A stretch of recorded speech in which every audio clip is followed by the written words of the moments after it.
Buenas tardes. La Universidad Nacional Autónoma de México, a través de la Facultad de Estudios Superiores Aragón, la División de Universidad Abierta, Continua y a Distancia y el Centro de Estudios Hacendarios Aragón, les da la más cordial bienvenida a esta mesa de análisis rumbo al primer Congreso Internacional de Análisis Económico, mismo que se llevará a cabo los días 27, 28, 29 y 30 de septiembre del año en curso. Contaremos con la participación de más de 10 universidades nacionales, universidades de España y distintos países de Latinoamérica, entre los cuales nos sentimos honrados de poder tener a Venezuela. Para charlar un poco sobre esta sin duda interesante economía, el día de hoy nos acompaña el maestro José Edison Morales Aldana, quien es economista, profesor, investigador de la Facultad de Ciencias Económicas y Sociales de la Universidad de Zulia, Venezuela. También es consultor económico financiero, director de la Unidad de Información y Estadística de la Cámara de Comercio de Maracaibo y maestro en Economía y Planificación del Desarrollo. Maestro Edison, le agradecemos muchísimo que nos acompañe el día de hoy y le damos la más cordial bienvenida. Un gusto poder contar con su presencia el día de hoy. Bueno, muchas gracias por su presentación y por haberme invitado a participar con ustedes en este importante evento de análisis económico que está generando la universidad y la facultad en la que ustedes están operando. Gracias, maestro Edison. Por supuesto, antes de comenzar con nuestra entrevista, cedo la palabra al maestro Carlos Loesa, quien es coordinador del Centro de Estudios Hacendarios y, por supuesto, el responsable de la organización de este magno evento. Adelante, maestro Carlos. Sí, muy buenos días, buenas tardes o buen día a todos nuestros amigos y amigas de Venezuela. Les damos la más cordial bienvenida a una entrevista más dentro de este programa rumbo al primer Congreso Internacional de Análisis Económico. Agradecemos la participación del maestro Edison Morales, que como ya señaló es un muy destacado colega, y somos portadores de un saludo del director de la FES Aragón, el ingeniero Fernando Macedo Chagoya, quien se congratula y agradece su participación también en este esquema preparatorio rumbo al Congreso Internacional, y seguramente que con todos sus planteamientos vamos a tener un conocimiento más amplio de esa muy importante economía latinoamericana que es el caso de Venezuela. Bienvenido, maestro Edison, nuevamente un saludo. Muchas gracias. Gracias, maestro Carlos. Bien, maestro Edison, para iniciar un poco en materia con nuestra entrevista, la economía de Venezuela es muy peculiar, sin duda todo cambia de manera continua, constante, entonces sería bueno para nosotros primeramente escuchar un poco de la historia de este país tan interesante que llegó a ser de los más ricos de América del Sur y que hoy se relaciona con conceptos como hiperinflación, en algún momento desabasto de alimentos, una cuestión muy importante en Venezuela, la fuga de cerebros, entre otras situaciones difíciles, no solo para la economía de Venezuela, sino para que el pueblo venezolano pueda sobrellevar. Es por eso que le pedimos primeramente nos pueda, digamos, explicar un poco, dar un poco de este contexto de la historia de su país. Cómo no, mucho gusto. Primero vamos a comenzar por hacer un poquito de historia ya bastante lejana. Estoy hablando, en Venezuela se reinstauró la vida democrática a partir del año 1958. Allí hubo una sucesión de presidentes de la República que fue poco a poco digamos que asentando el proceso democrático del país. Toda la década de los años 60, de los años 70, y a partir de los años 80 comenzó, allí le doy yo el comienzo de la crisis de Venezuela, de la cual todavía no ha salido. ¿ok? Ocurrieron unos elementos importantes de carácter económico-financiero que condujeron a Venezuela a una crisis hasta llegar 1989, en el cual se manifestó, ya en América Latina todo el mundo conoce eso, un fenómeno social que se llamó el Caracazo. Algunos dicen que hubo 3.000 muertos, otros dicen que llegaron a 30.000, pero la gente se volcó de los cerros de Caracas hacia el centro de Caracas y prácticamente asaltó los almacenes, todo lo que había en Caracas. Se veía en las fotos llevándose los aparatos electrodomésticos, los sacos de comida, algunos cargando una pierna de una vaca, por ejemplo, en el hombro, etc. El ejército reprimió. En el segundo gobierno de Carlos Andrés Pérez, reprimió esa manifestación y hubo muchos muertos en Caracas. A partir de allí, insurgen un conjunto de opositores a esos gobiernos democráticos y dadas las muertes que se estaban investigando, se logró que el presidente Carlos Andrés Pérez renunciara. Pero de ahí vino toda la debacle política del país.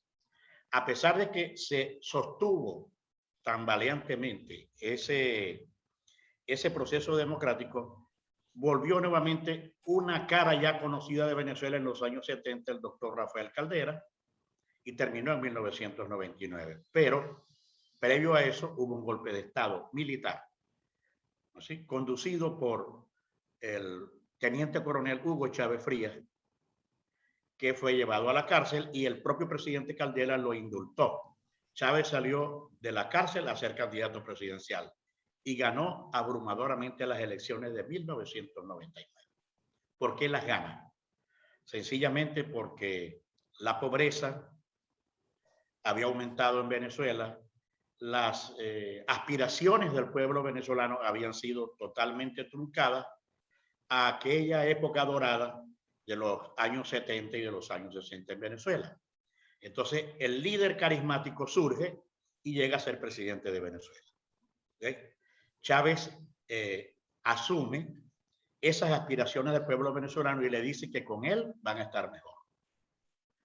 En las primeras instancias de ese gobierno, el primero y segundo año, Chávez empieza a establecer una política social agresiva en materia de alimentación, en materia de salud y en materia de seguridad de los venezolanos, seguido por el pueblo venezolano en general. E incluso en esos primeros años Chávez fue aumentando su popularidad.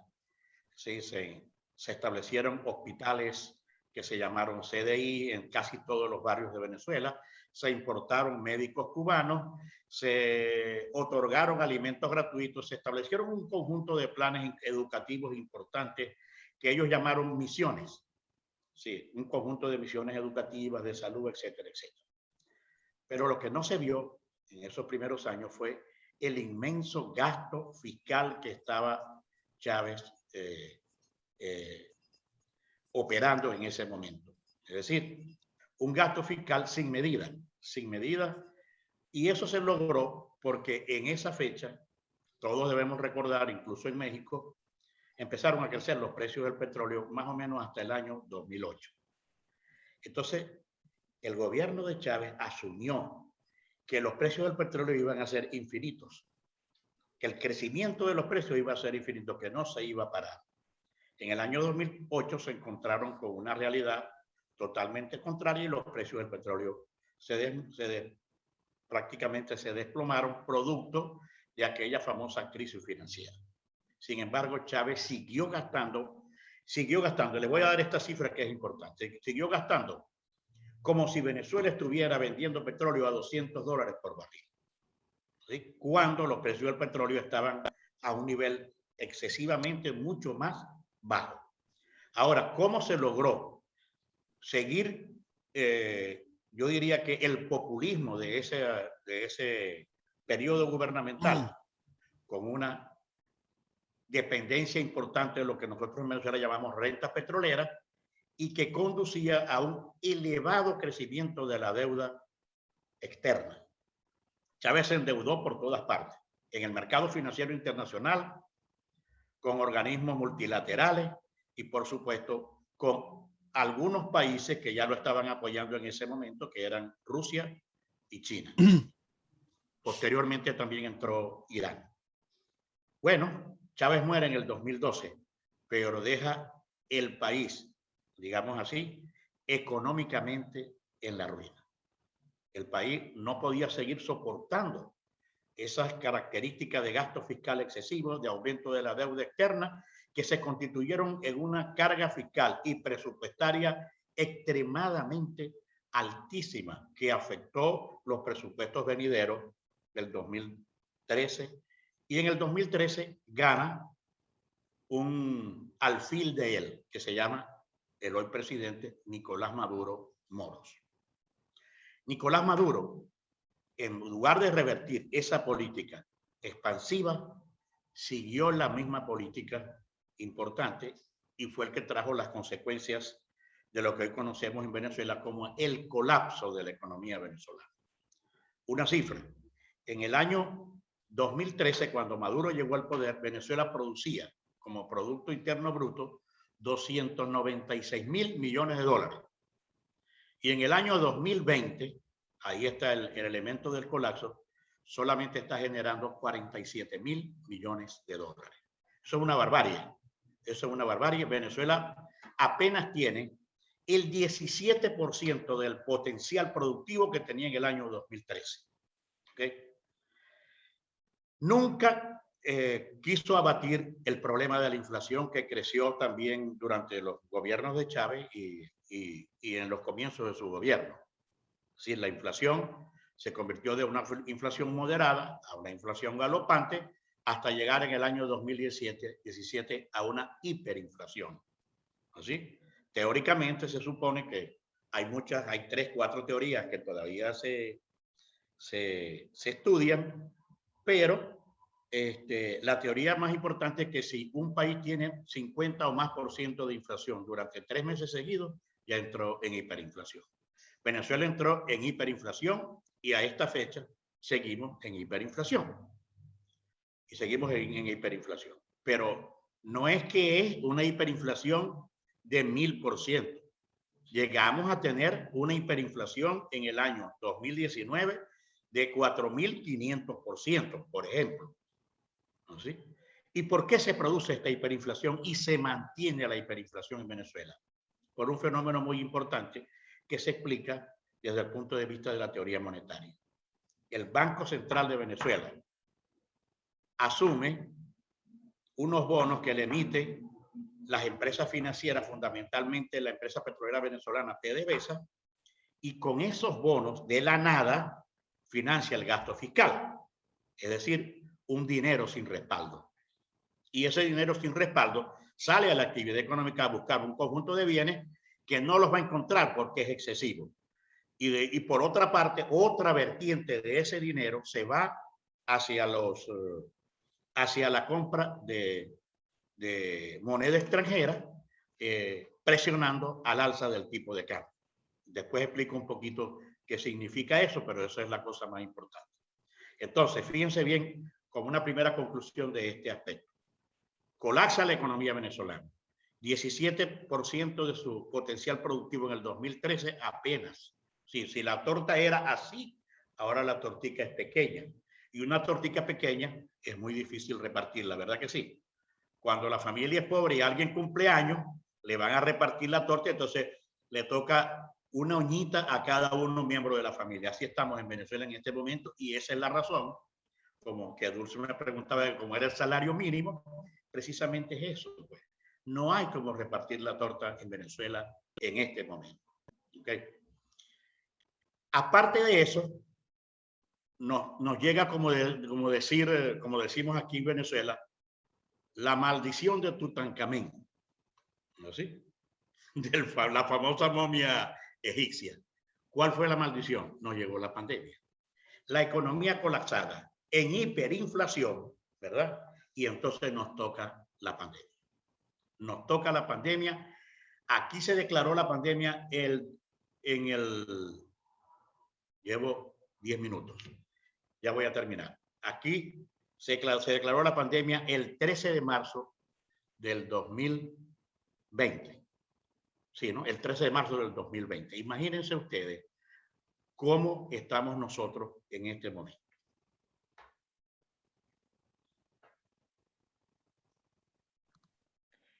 Qué interesante.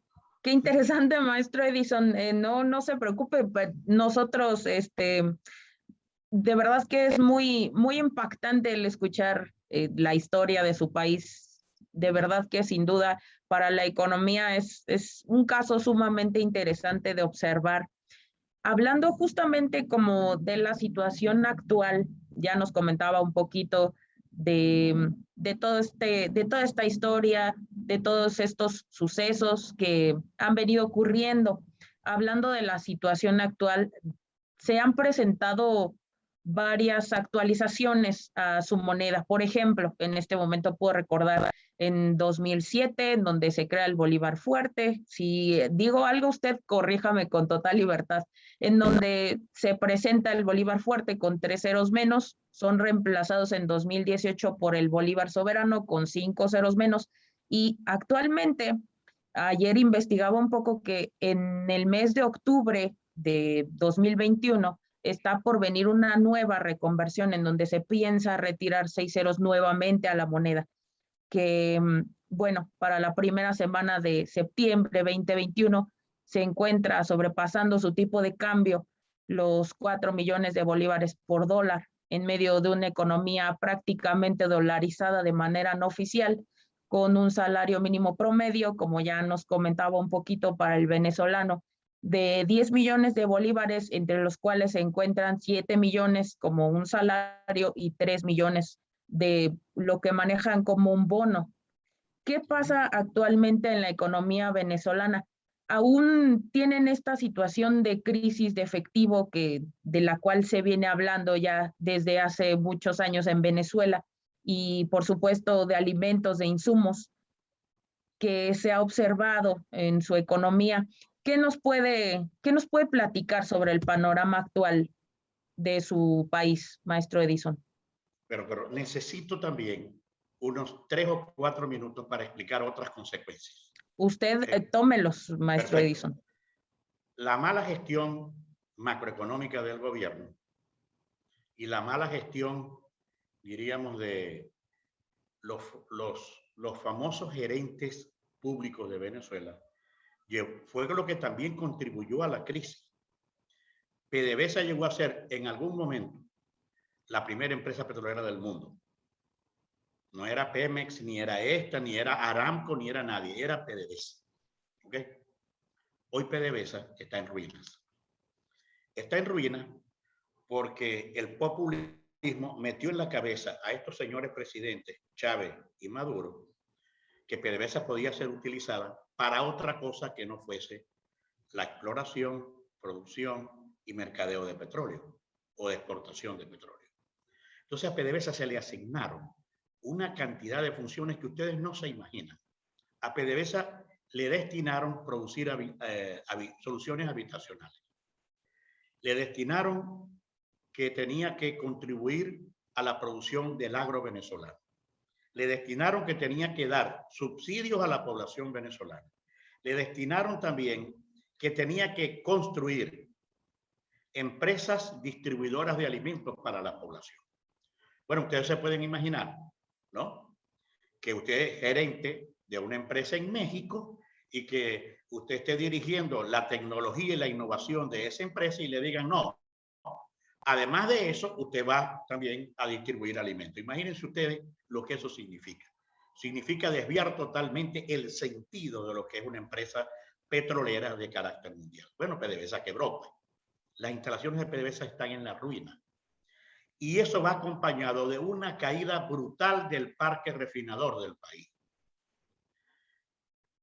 El parque refinador del país era de 1.300.000 barriles diarios.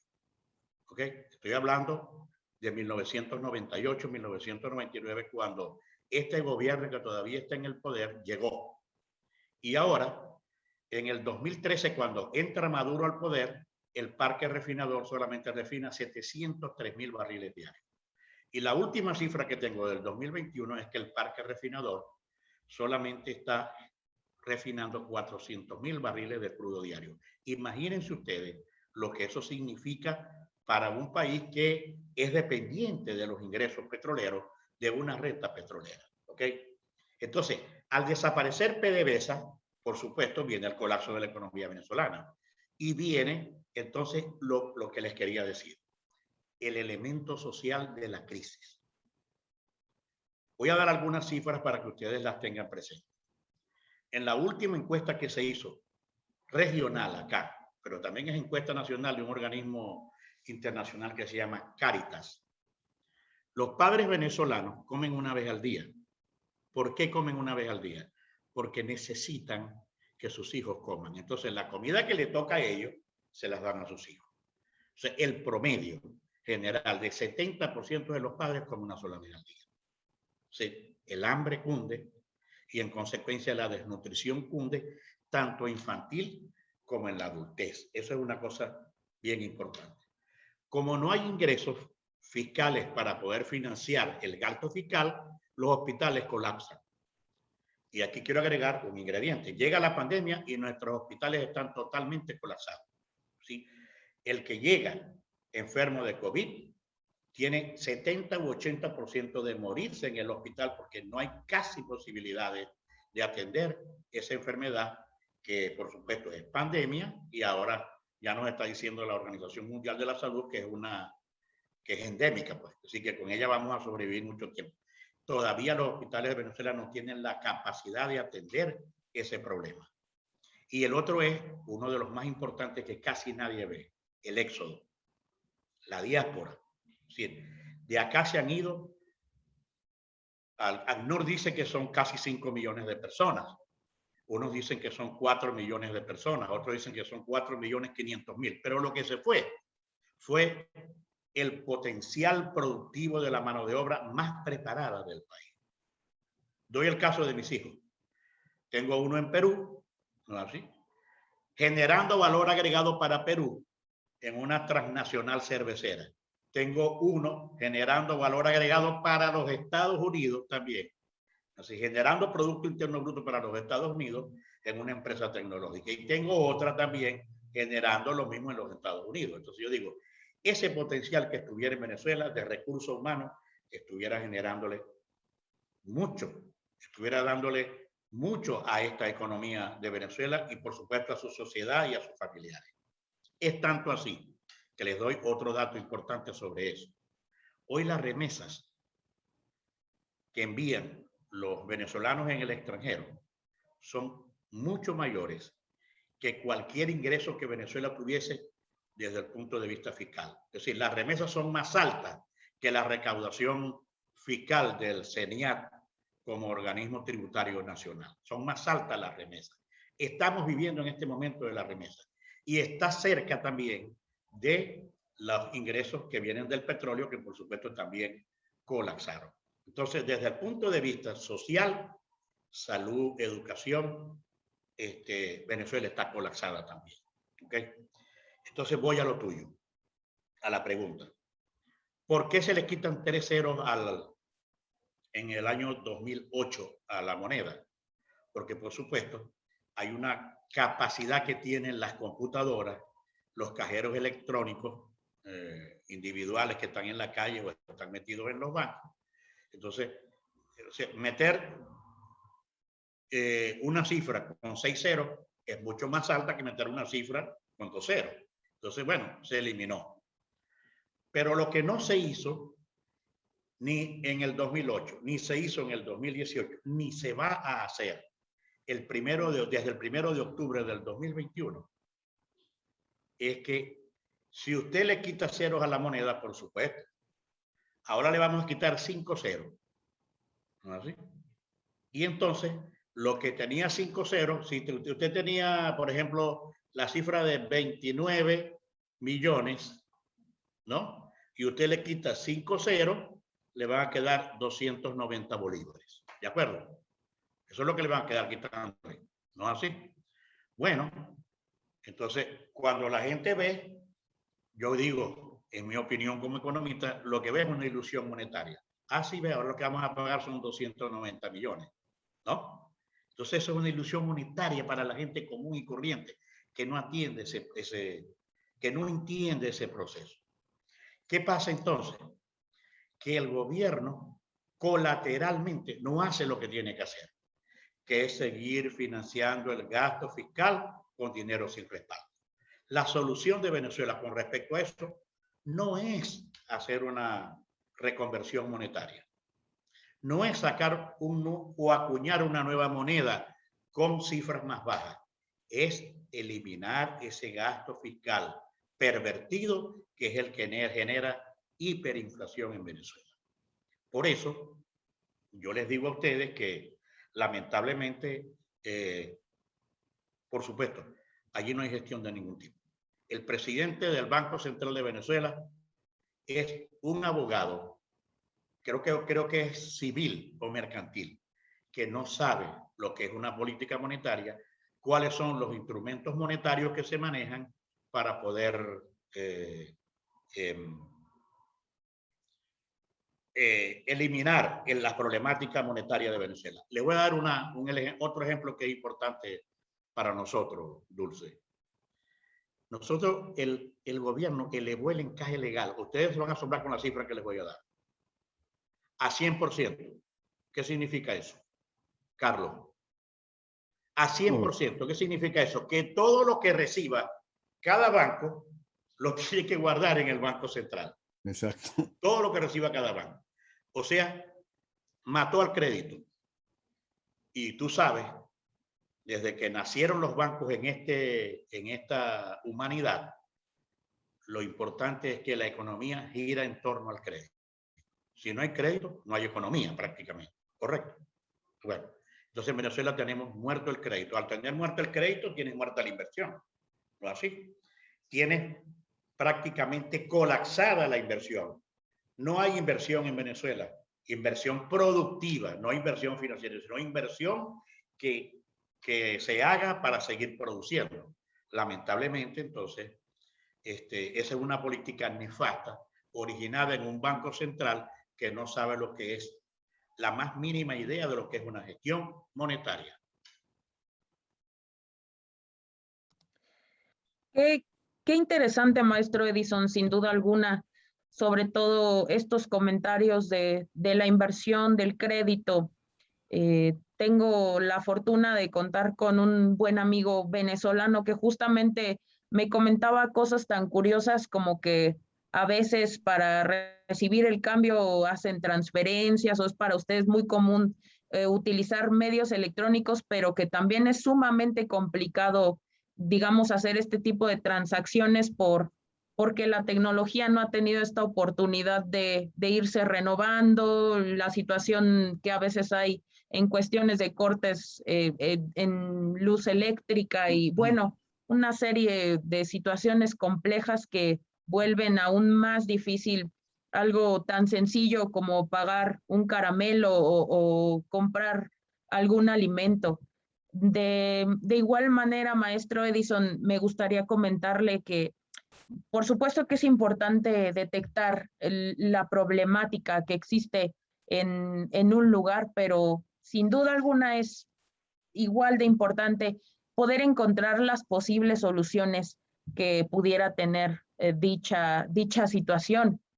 ¿Qué se puede hacer desde la perspectiva del maestro Edison Morales para que la situación de Venezuela mejore, no solo en indicadores económicos, ¿no? Como el PIB o como la inflación, sino que realmente esto se vea reflejado en el pueblo venezolano, que puedan mejorar, tener una calidad de vida, digamos, con condiciones más favorables. Desde la perspectiva del maestro Edison, ¿qué propondría para mejorar la situación actual de Venezuela?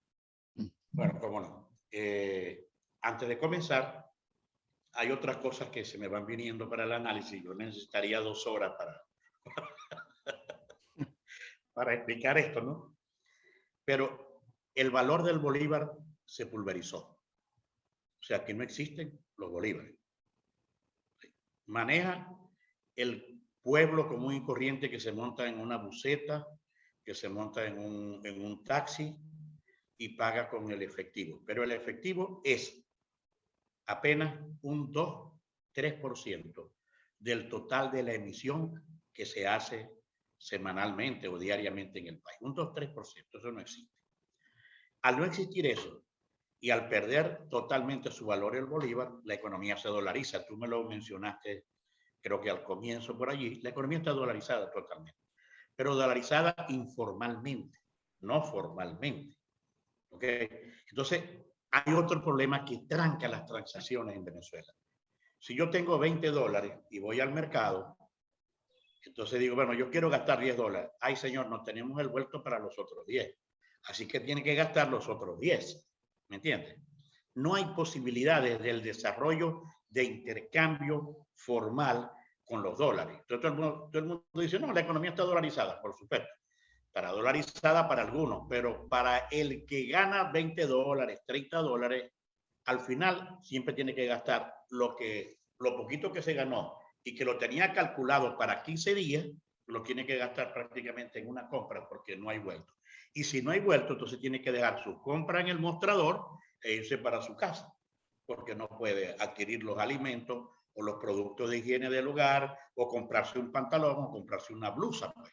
Entonces, no hay posibilidades. Así que le quiero que le digan a los mexicanos que esa dolarización es infame para nosotros los venezolanos. Eso es muy importante. ¿Ok? Sobre tu pregunta directamente es lo siguiente. Entramos en el terreno político. Voy a entrar al terreno político. Directamente. Si Venezuela tuviera otro gobierno, para no entrar a difamar al presidente actual, que no es lo conveniente en un ámbito académico. Si Venezuela tuviera otro gobierno, rescataríamos la confianza para la inversión. Esa es la primera parte que te voy a decir. O sea, que hace falta otro gobierno para que la inversión nacional se restablezca con la confianza. Y hace falta también otro gobierno para que la inversión extranjera llegue. Aquí la mayoría de las empresas transnacionales se fueron. Empresas emblemáticas a nivel mundial se fueron. Productoras de petróleo, de manufactura, de hierro, de partes metalmecánicas, de vidrios para automóviles, productoras de neumáticos. Todas las empresas se fueron. Aquí no están esas empresas. Aquí se está produciendo, la Toyota está produciendo un carro mensual, un automóvil mensual. Imagínense ustedes, comparen eso con el ensamblaje en todo México, de las distintas marcas de vehículos. Aquí no hay producción de vehículos. Y el parque automotor prácticamente envejeció. Entonces, primero, si tuviéramos otro gobierno, yo creo que pudiéramos avanzar y mucho. Pudiéramos avanzar mucho. Segundo, la seguridad jurídica. No tenemos seguridad jurídica. ¿Okay? A pesar de que el presidente actual ha venido endulzando, yo diríamos la tortilla, ¿no? A los mexicanos, le está poniendo un poquito de azúcar por arriba, entonces está permitiendo algunas cosas, pero en otras cosas se afianza. Por ejemplo, si ve que los precios están subiendo, no por culpa de los comerciantes ni de los industriales, sino que están subiendo por la inercia de la hiperinflación en el país, entonces manda a unos fiscales a las empresas a cerrarlas y a ponerles un tiquete en la puerta y si fue cerrada por especulador. Así no puede funcionar una economía. Así no puede funcionar una economía. Una economía tiene que tener libertad de cambio, libertad de producción y libertad de inversión. Entonces, no hay seguridad jurídica. Esos son los dos elementos. Habría que cambiar y reinstitucionalizar al país para ver qué podemos hacer nosotros para el futuro. Yo les diría,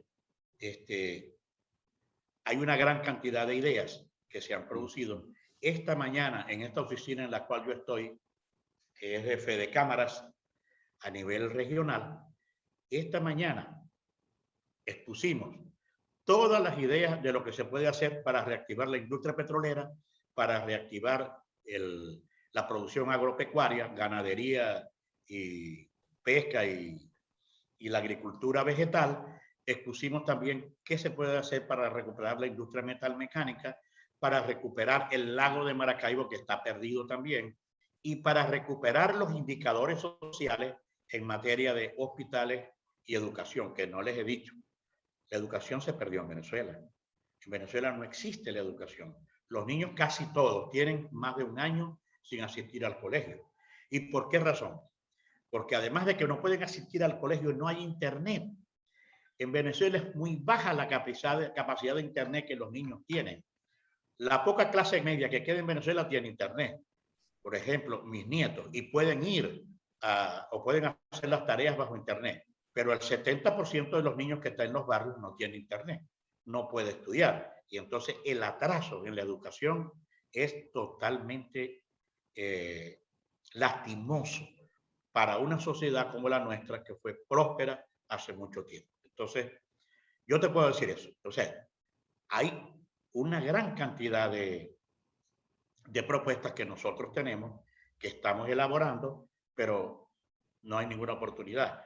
Si ese gobierno sigue, no hay oportunidad de tener más inversión, tener más producción y tener un mejor bienestar para los ciudadanos venezolanos. Eso es lo que te puedo decir yo. Ahora, si por casualidad viene otra explicación política, hoy estamos dependiendo, ¿saben ustedes de qué?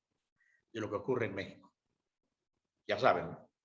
Las conversaciones que hay entre la oposición venezolana y el gobierno de Nicolás Maduro, con el auspicio del gobierno de Noruega y con la bondad del territorio que nos ha dado el gobierno de México.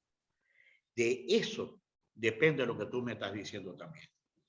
Que se llegue a acuerdos importantes para poder restablecer, yo diría, la expansión económica, la actividad económica y, por supuesto, el nivel de vida de los venezolanos. De eso estamos dependiendo. Entonces, tu pregunta me remite a lo político, nada más. Si en política solucionamos, podemos volver a tener una Venezuela consciente para el futuro. Qué interesante, maestro Edison. De verdad que le agradecemos mucho el que pueda orientarnos un poco más en temas de verdad que tan relevantes, no solo para Venezuela, sino para América Latina en general.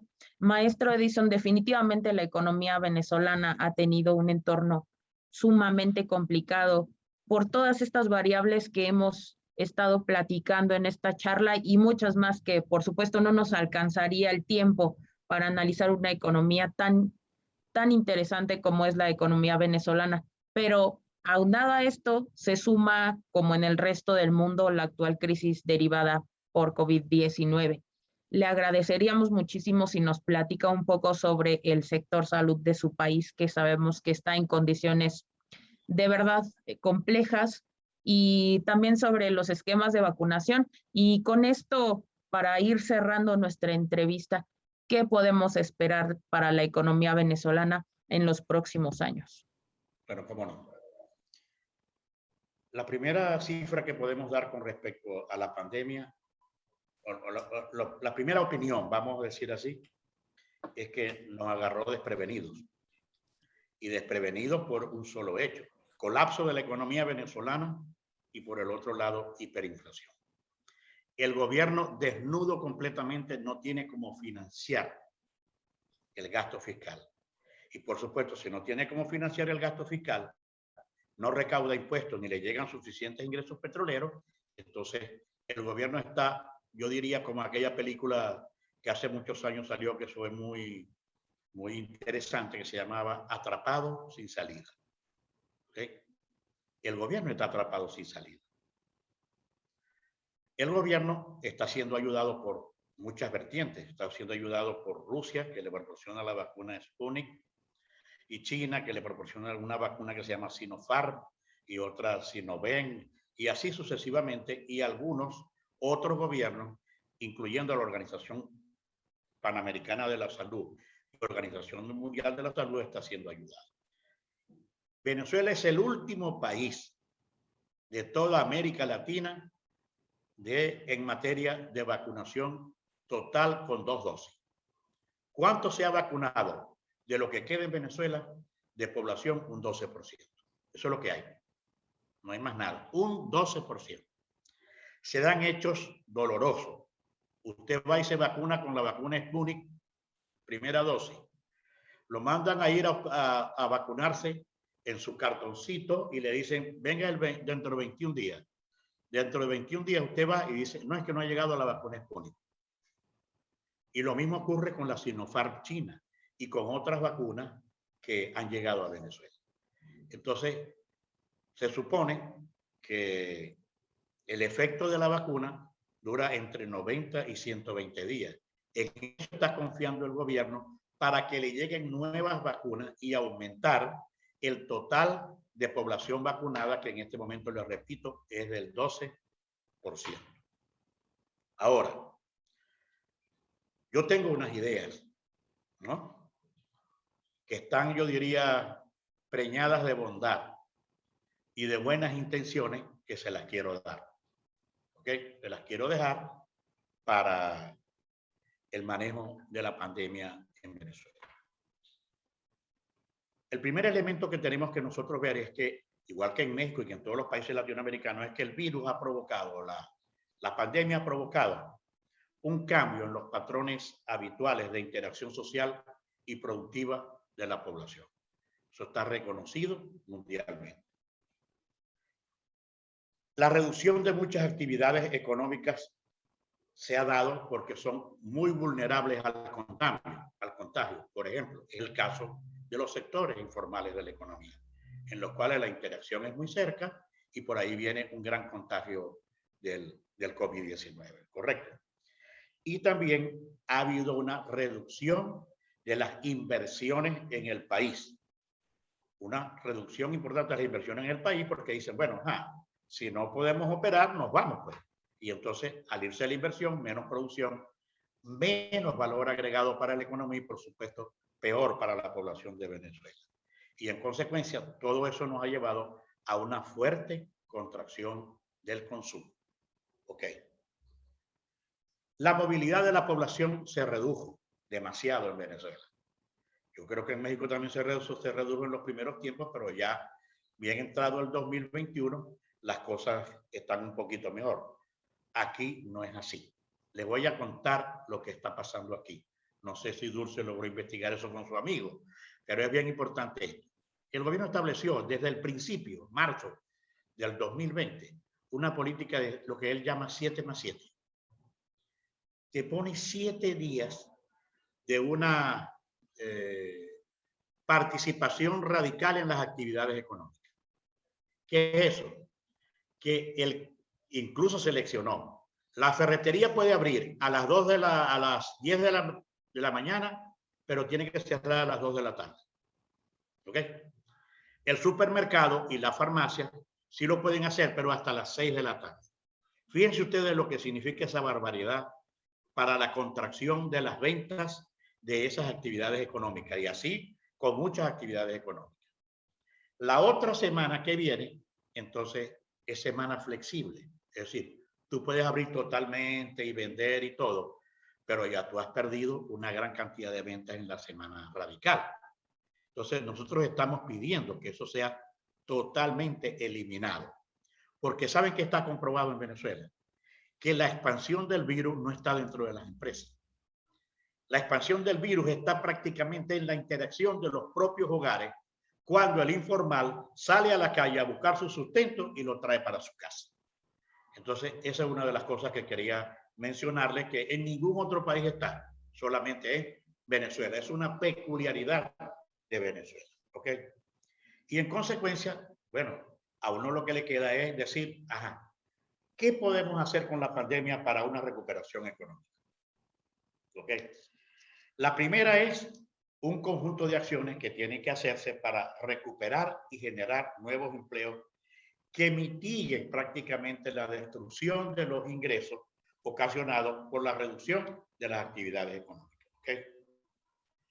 Y eso tiene que ver también con los protocolos de bioseguridad. Es cumplir estrictamente los protocolos de bioseguridad en el país, ¿no? Por otra parte, promover el crédito. Es decir, decirle al gobierno, señores, se acabó esto. Ustedes tienen que eliminar esa política de encaje legal nefasta y que la expansión del crédito se se dé, para que la inversión se dé, para que la producción aumente, para que haya nuevos empleos y, por supuesto, bienestar social para la población. Eso es muy importante, ¿no? Y la otra, que es interesante desde el punto de vista estricto económico, es que tenemos que fortalecer las cadenas de valor nacionales. Es decir, aquí, por el hecho de la semana radical y la semana flexible, se rompe la cadena de valor. ¿Okay? Se rompe la interacción productiva desde que se produce un insumo hasta que llega a los mercados de consumo, a los mercados de inversión. Entonces tenemos que fortalecer esas cadenas de valor. ¿Okay? Por otra parte, hay otro eje que es importante que estamos, o en mi razón de ser, y es que hay que conformar acciones inmediatas para atraer más inversiones estratégicas. Es decir, nuevas y más inversiones al país. Ahora, eso implica también entonces reformar leyes relacionadas con la atracción de inversiones extranjeras y derogar algunas leyes, reinstitucionalizar leyes que favorezcan la inversión en Venezuela. ¿Ok? Y con eso entonces identificar también proyectos de infraestructura productiva, proyectos de producción en diferentes actividades económicas, ¿no? Por otra parte, hay que relocalizar la inversión. ¿Okay? Aprovechemos ahora la pandemia para que la inversión vaya sobre todo a favorecer aquellas zonas más deprimidas con una gran, yo diría, con un gran apoyo fiscal del Estado. Es decir, proporcionar empleo en esas localidades reprimidas, ¿no? Y la otra es, yo diría que mercadear a Venezuela, así, hacer un proceso de marketing para decir, como hay una publicidad en CNN, si ustedes la han visto en CNN en español, cómo se está vendiendo la República de Angola. ¿La han visto? ¿No la han visto? ¿Cómo se está vendiendo la República? Eso tenemos que hacer. Tenemos que buscar cómo nosotros mejoramos el clima de negocios en Venezuela para que por su propio albedrío la inversión extranjera y la inversión nacional vuelva a recuperarse, ¿no? Y finalmente, como les dije, ideas que están preñadas de buena intención. Yo diría que todo lo que hemos hablado sobre la recuperación hay que verlo en términos de un tercer eje. ¿Y cuál es ese eje? El eje es fomentar el consumo. Y fomentar también el consumo no solo territorialmente, o sea, nacionalmente, sino también territorialmente, regionalmente y municipalmente. ¿Okay? Para eso hay que, lógicamente, enfocarse en el estímulo a la demanda de bienes y servicios en el país, ¿verdad? Hay que identificar, sobre todo, quién nos quiere comprar esa producción y finalmente hay que recuperar la confianza en el consumo que está perdida en Venezuela. Yo digo que finalmente, para concluir, 3 elementos importantes. Nosotros tenemos que tener un eje que nos dé rápidamente la recuperación de la salud y la seguridad ocupacional para los trabajadores que van a conseguir nuevamente empleo, ¿no? ¿Sí? Otro elemento es la innovación, es decir, la eficiencia y reinvención de los procesos productivos. Hoy de nuevo vamos a tener una nueva normalidad que no existía, o sea, que no existe, pero que ya existía anteriormente. No va a ser igual a lo anterior, pero tenemos que reinventarnos, ¿verdad? Y eso representa cambios en la forma de vida y las formas de producción en la sociedad venezolana. Y finalmente, la sostenibilidad. Es decir, eso significa un liderazgo consciente, significa humanizar el propósito de las empresas y de los emprendedores, hacer que los empresarios y emprendedores apliquen lo que se denomina resiliencia empresarial, ¿no? Así, y la empatía con el compromiso ciudadano. he terminado. Maestro Edison, de verdad le agradecemos mucho por estos aportes que nos ha dado en esta mesa de análisis. Personalmente puedo decirle que para mí es importantísimo lo logrado el día de hoy, el poder aprender un poco más sobre la economía venezolana, de verdad que es invaluable. Le Bueno, muchas agradecemos gracias. de igual manera a nuestra amable audiencia por habernos acompañado en esta... Creo que el maestro Edison quiere comentar algo más, Dulce. Adelante, maestro Espero que Edison. termine Dulce, cuando termine Dulce. Era reiterarle nuestro agradecimiento, maestro Edison, por acompañarnos en esta mesa de análisis y también recordarle a la audiencia que podrán aprender más de la economía venezolana con el maestro Edison Morales justamente en el primer Congreso Internacional de Análisis Económico que reiteramos se llevará a cabo del 27 al 30 de septiembre y pueden consultar todo lo relacionado al evento en nuestra página de Facebook Congreso Internacional de Análisis Económico o escribirnos al correo electrónico congresoanálisis@aragon.unam.mx. Pues no tenemos nada para usted, maestro Edison, de verdad más que nuestros más sinceros agradecimientos y bueno, no sé si quiera comentarnos algo más para cerrar esta interesante mesa. Bueno, sí, no, para agradecer profundamente la invitación de ustedes a participar en esta entrevista, agradecer también a Carlos por sus amables palabras de reconocimiento a mi persona, para ti, Dulce, y para todos los participantes de la facultad en la que ustedes conviven, y que estoy dispuesto a seguir participando cuando ustedes quieran. No me molesta sino participar. Si no me llaman, entonces yo prefiero que me llamen, que me consulten y permanentemente estaré con ustedes esperando que el Congreso sea un triunfo, yo diría, para la academia latinoamericana, pero también para lograr propuestas que nos lleven a nosotros a emitir, ¿no? ¿Sí? Y a participar en las soluciones de la recuperación económica de nuestro país. Les doy las gracias sinceramente.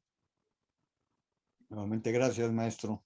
Al contrario, maestro Edison, nuevamente le agradecemos infinitamente y también agradecemos a nuestra audiencia por acompañarnos en esta mesa de análisis sobre la economía de Venezuela rumbo al primer Congreso Internacional de Análisis Económico.